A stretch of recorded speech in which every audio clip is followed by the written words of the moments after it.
Students, welcome to the class. നമ്മൾ നോക്കാൻ പോകുന്നത് 5ാം ക്ലാസ്സിൻ്റെ സോഷ്യൽ സയൻസിൻ്റെ മോഡൽ ക്വസ്റ്റ്യൻ പേപ്പറാണ്. ഇത് കഴിഞ്ഞ വർഷം ചോദിച്ച ക്വസ്റ്റ്യൻ പേപ്പറാണ്. ഓക്കെ, അപ്പോൾ ഇത് ഇംഗ്ലീഷ് മീഡിയത്തിൻ്റെ ക്വസ്റ്റ്യൻ പേപ്പറാണ്. മലയാളം മീഡിയത്തിൻ്റെ ഞാൻ സെപ്പറേറ്റ് ആയിട്ട് അപ്ലോഡ് ചെയ്യുന്നുണ്ട്. ലിങ്ക് ഞാൻ കമൻറ്റ് സെക്ഷനിൽ കൊടുക്കാം. ആകെ 7 ആക്ടിവിറ്റീസ് ആണുള്ളത്. അതിൽ 5 ആക്ടിവിറ്റീസ് എഴുതിയാൽ മതി. ഓക്കെ, അപ്പം ആദ്യത്തെ ആക്ടിവിറ്റി നോക്കാം. ഇവിടെ ഒരു പിക്ചർ കൊടുത്തിട്ടുണ്ട് അല്ലേ. ഒരു മാർക്കറ്റിൽ ഒരാൾ വന്ന് നിൽക്കുന്നുണ്ട്, ബസ്സിൽ ടിക്കറ്റ് കൊടുക്കുന്നുണ്ട്, ഒരാളൊരു ചാക്ക് ചുമന്നുകൊണ്ട് പോകുന്നുണ്ട്, ഒരാളൊരു വീട് നിർമ്മിക്കുന്നുണ്ട് അല്ലേ. അപ്പോൾ എന്താണ് ചോദ്യം എന്ന് നോക്കാം. Observe the various jobs given in the pictures. Is employment the only source of income? ഈ പിക്ചറൊക്കെ ഒന്ന് ശ്രദ്ധിച്ച് നോക്കിയേ. എന്നിട്ട് എന്താ ചോദിക്കുന്നത്? എംപ്ലോയ്മെൻറ്റ്, സ്ഥിരമായിട്ടൊരു ജോലി ചെയ്യുന്നത് മാത്രമാണോ നമുക്ക് ഒരു വരുമാനം കിട്ടാനുള്ള സാധ്യത, ഇൻകം കിട്ടാനുള്ള സാധ്യത എന്നാണ് ചോദിക്കുന്നത്. Write a short note. അതിനെക്കുറിച്ചൊരു നോട്ട് എഴുതാനും പറയുന്നുണ്ട്. അപ്പോൾ നമുക്ക് എന്ത് പറയാം? അല്ല അല്ലേ, no, employment is not the only source of income for a family. കുടുംബത്തിന് ജോലി ചെയ്തുകൊണ്ട് മാത്രമല്ലേ ഒരു സ്ഥിര വരുമാനം എന്ന് പറയുന്നത് അങ്ങനെ മാത്രമായിരിക്കില്ല.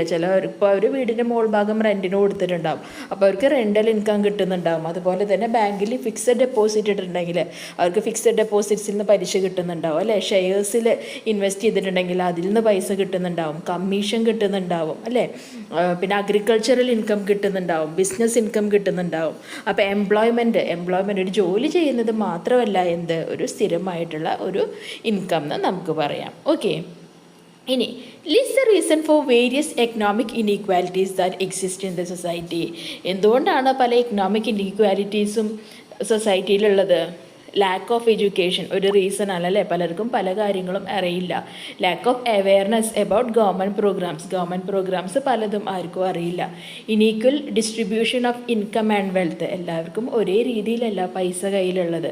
പിന്നെ ജെൻഡർ ഡിസ്ക്രിമിനേഷൻ, ആണുങ്ങൾക്ക് കൂടുതൽ ശമ്പളം, പെണ്ണുങ്ങൾക്ക് കുറവ് ശമ്പളം, അങ്ങനെയുള്ള കാര്യങ്ങളൊക്കെ എക്കണോമിക് ഇനീക്വാലിറ്റീസിൽ, സാമ്പത്തികമായിട്ടുള്ള ഇൻബാലൻസിന് കാരണമാവുന്ന നമുക്ക് പറയാം.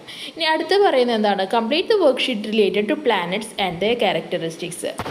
എന്താണ്? പ്ലാനറ്റിൻ്റെ പേര് കൊടുത്തിട്ടുണ്ട്, അതിൻ്റെ ക്യാരക്ടറിസ്റ്റിക്സ് കൊടുത്തിട്ടുണ്ട്. ഈ ഒരു ടേബിൾ നിങ്ങളോട് ഫില്ല് ചെയ്യാനാണ് പറയുന്നത്. അപ്പോൾ മാസിന് നമുക്ക് എന്ത് പറയാം? റെഡ് പ്ലാനറ്റ്, ചുവന്ന പ്ലാനറ്റ് എന്ന് പറയുന്നത്, ചുവന്ന ഗ്രഹം എന്ന് പറയുന്നത് മാസാണ്. ഇനി സെക്കൻഡ് ലാർജസ്റ്റ് പ്ലാനറ്റ് ഏതാണ്? പ്ലാനറ്റ് സാറ്റേൺ ആണ്. യുറാനസ് കോൾഡ് പ്ലാനറ്റ്, തണുപ്പ് കൂടുതലുള്ള ഗ്രഹമാണ് Uranus. Known as morning star and the evening star, അത് ഏതാണ്? വീനസ് ആണ് മോർണിംഗ് സ്റ്റാറും ഈവനിങ് സ്റ്റാറും ഒക്കെ ആയിട്ട് അറിയപ്പെടുന്നത്. ഓക്കെ, അടുത്ത ചോദ്യം നോക്കാം. Which of the following statement is correct? ഏതാണ് അതിൽ ശരിയായിട്ടുള്ളത്? ഫസ്റ്റത്തെ സ്റ്റേറ്റ്മെൻ്റ് ആണ് ശരിയായിട്ടുള്ളത്. സൺ ഈസ് എ സ്റ്റാർ, സൂര്യൻ ഒരു നക്ഷത്രമാണ്. പിന്നെ കൊടുത്തിട്ടുള്ള ഏതൊക്കെയാന്ന് നോക്കിയാൽ ഓൾ പ്ലാനറ്റ്സ് ഹാവ് സാറ്റലൈറ്റ്സ്, എല്ലാ പ്ലാനറ്റ്സിനും സാറ്റലൈറ്റ്സ്, ഉപഗ്രഹങ്ങളുണ്ടോ? ഇല്ല. പ്ലാനറ്റ്സ് ആർ സെൽഫ് ഇലൂമിനേറ്റിംഗ് ആണോ? അല്ല. All planets rotate from west to east, അത് ശരിയാണോ? അതും ശരിയല്ല. അപ്പോൾ ഫസ്റ്റത്തെയാണ് കറക്റ്റ് ആയിട്ടുള്ള ആൻസർ. ഓക്കെ, ഇനി അടുത്ത ചോദ്യം നമുക്ക് നോക്കാം. ഇവിടെ കുറച്ച് സ്റ്റേറ്റ്മെൻറ്റുകൾ കൊടുത്തിട്ടുണ്ട്. റൊട്ടേഷനെ പറ്റിയും റെവല്യൂഷനെ പറ്റിയും കൊടുത്തിട്ടുണ്ട്. അത് ക്ലാസിഫൈ ചെയ്ത് ഈ താഴത്തെ ടേബിൾ കംപ്ലീറ്റ് ചെയ്യാനാണ് പറയുന്നത്. നോക്കാം നമുക്ക്. ഇതാണ് റൊട്ടേഷനും റെവല്യൂഷനും പറ്റി നമുക്ക് പറയാൻ പറ്റുന്നത്. Earth rotates on its imaginary axis, അത് റൊട്ടേഷനിലാണ് വരിക. It takes 23 hours 56 minutes and 4 seconds to complete 1 rotation. ഒരു റൊട്ടേഷൻ കംപ്ലീറ്റ് ചെയ്യാൻ വേണ്ടി അത് 23 മണിക്കൂറും 56 മിനിറ്റും 4 സെക്കൻഡും എടുക്കുന്നുണ്ട്. Sun appears in the east and sets in the west അല്ലേ. സണ്ണ് റൈസ് ചെയ്യുന്നത്, ഉദിക്കുന്നത് ഈസ്റ്റിലാണ്, സെറ്റ് ചെയ്യുന്നത്, അസ്തമിക്കുന്നത് വെസ്റ്റിലാണ്. ഉദിച്ചിട്ട് പടിഞ്ഞാറാണ് അസ്തമിക്കുന്നത്. റെവല്യൂഷൻ എന്താണ്? It revolves around the sun in a fixed orbit, ഒരു ഫിക്സഡ് ഓർബിറ്റിൽ ആണ് അത് കറങ്ങുന്നത്. Completes 1 revolution in 365 1/4 days seasons occur. അപ്പോൾ ഇതാണ് നമുക്ക് റെവല്യൂഷനിൽ കൊടുക്കാൻ പറ്റുന്നത്.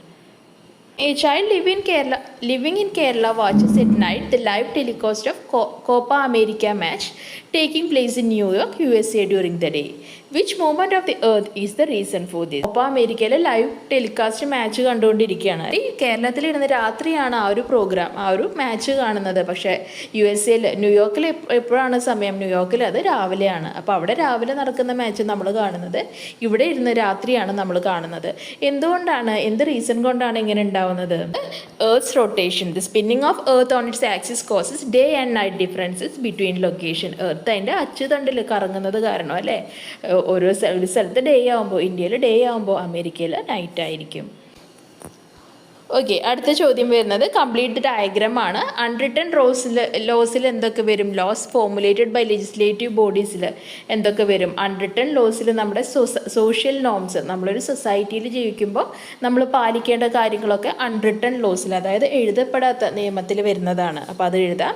ഇനി laws formulated by legislative bodies, അതിൽ ഏതൊക്കെ വരാം? സ്റ്റാറ്റ്യൂട്ട്സ്, ലോസ് അല്ലേ, സ്റ്റാറ്റ്യൂട്ട്സ്, ആക്ട്സ്, പല ആക്ട്സ്, ചൈൽഡ് പ്രൊട്ടക്ഷൻ ആക്ട്, അങ്ങനത്തെ കാര്യങ്ങളൊക്കെ ഉണ്ടല്ലോ. അതൊക്കെ ഏതിലാണ് വരുന്നത്? ലോസ് ഫോർമുലേറ്റഡ് ബൈ ലെജിസ്ലേറ്റീവ് ബോഡീസിലാണ് വരുന്നത്. ഓക്കെ, അതൊക്കെ എഴുതപ്പെട്ട നിയമങ്ങളാണ്, നമ്മളെല്ലാവരും പാലിക്കേണ്ടതാണ്. ഓക്കെ, അപ്പോൾ അടുത്തത് right to rules of guidelines that children must follow for the smooth functioning of the school. ഒരു സ്കൂൾ നന്നായി പ്രവർത്തിക്കാൻ വേണ്ടിയിട്ട് കുട്ടികൾ പാലിക്കേണ്ട 2 ഗൈഡ് ലൈൻസ് ആണ് ചോദിക്കുന്നത്. ഇതൊക്കെ കൊടുക്കാൻ നമുക്ക് come to classes on time അല്ലേ. 10 മണിക്കാണ് ക്ലാസ് തുടങ്ങുന്നെങ്കിൽ 10 മണിക്ക് തന്നെ ക്ലാസ്സിൽ വരിക.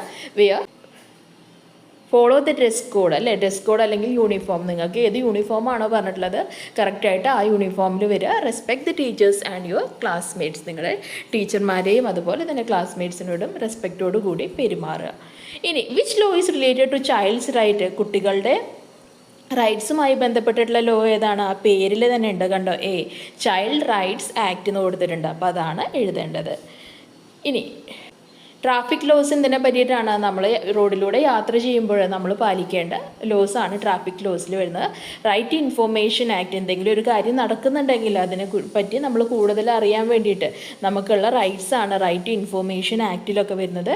വെറ്റ്ലാൻഡ് കൺസർവേഷൻ ആക്ടിൽ വരുന്നത് വെറ്റ്ലാൻഡ് പ്രൊട്ടക്റ്റ് ചെയ്യാൻ വേണ്ടിയിട്ട്, കണ്ടൽക്കാടുകൾ അങ്ങനത്തെയൊക്കെ പ്രൊട്ടക്റ്റ് ചെയ്യാൻ വേണ്ടിയിട്ടുള്ള ആക്റ്റുകളാണ് വെറ്റ്ലാൻഡ് കൺസർവേഷൻ ആക്റ്റിൽ വരുന്നത്. ഇനി അടുത്ത് നോക്കാൻ പോകുന്നത് ആക്ടിവിറ്റി 5 ആണ്. Food is the basic right of every human being അല്ലേ. ഓരോ ഹ്യൂമൻ ബീയിങ്ങിൻ്റെയും ബേസിക് റൈറ്റ് എന്ന് പറയുന്നത് ഭക്ഷണം എന്നുള്ളത് അവരുടെ ബേസിക് ആയിട്ടുള്ള റൈറ്റാണ്. ഇനി there are thousands of people in many parts of the world who do not get a single meal to sustain life. നമ്മുടെ ചുറ്റും ആയിരക്കണക്കിന് ആൾക്കാർ ഒരു ദിവസം ഒരു നേരം പോലും ഭക്ഷണമില്ലാതെ ബുദ്ധിമുട്ടുന്നവരുണ്ട്.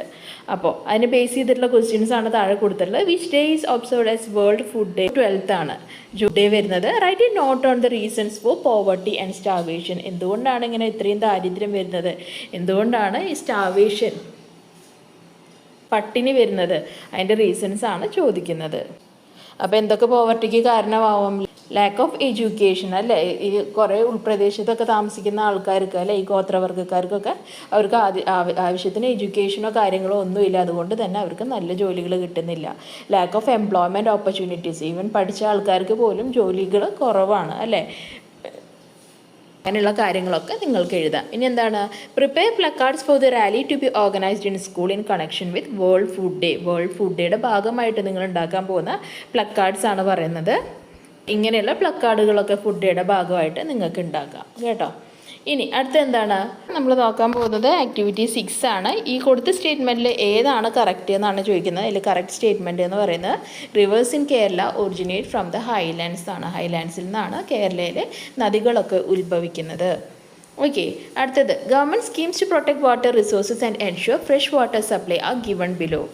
കുറച്ച് ഗവൺമെൻറ് സ്കീമുകൾ കൊടുത്തിട്ടുണ്ട്. അത് ആരാണ്, ആ സ്കീമുകൾ ആരാണ് ഇൻട്രൊഡ്യൂസ് ചെയ്തത്? അത് ബി കോളത്തിലും കൊടുത്തിട്ടുണ്ട്. കറക്റ്റായിട്ട് മാച്ച് ചെയ്യാനാണ് പറയുന്നത്. ഇനി ഞാൻ ഒഴുകട്ടെ സ്കീം കൊണ്ടുവന്നത് ഹരിത കേരള മിഷനാണ്. തെളിനീരൊഴുക്കം നവകേരളം അത് കൊണ്ടുവന്നിട്ടുള്ളത് ആരാണ്? അത് കൊണ്ടുവന്നിട്ടുള്ളത് department of local self government ആണ്. ജയ് ജീവൻ മിഷൻ സെൻട്രൽ ഗവൺമെൻറ്റിൻ്റെയാണ്. Write a method to prevent pollution of water resources. വെള്ളം മലിനമാക്കുന്നത് തടയാൻ എന്തൊക്കെ കാര്യങ്ങൾ നമുക്ക് ചെയ്യാൻ പറ്റും? Dumping waste into the water reservoirs അല്ലെങ്കിൽ വാട്ടർ റിസോഴ്സസ് അല്ലെ. വേസ്റ്റുകൾ പ്ലാസ്റ്റിക് വേസ്റ്റുകളൊന്നും കൊണ്ട്, പിന്നെ അതുപോലെ തന്നെ ഇൻഡസ്ട്രീസിൽ നിന്നൊക്കെ വരുന്ന മാലിന്യങ്ങൾ അല്ലെ, ഇൻഡസ്ട്രി വേസ്റ്റ് ഒക്കെ വെള്ളത്തിലേക്ക് കലരുന്നത് തടയുക.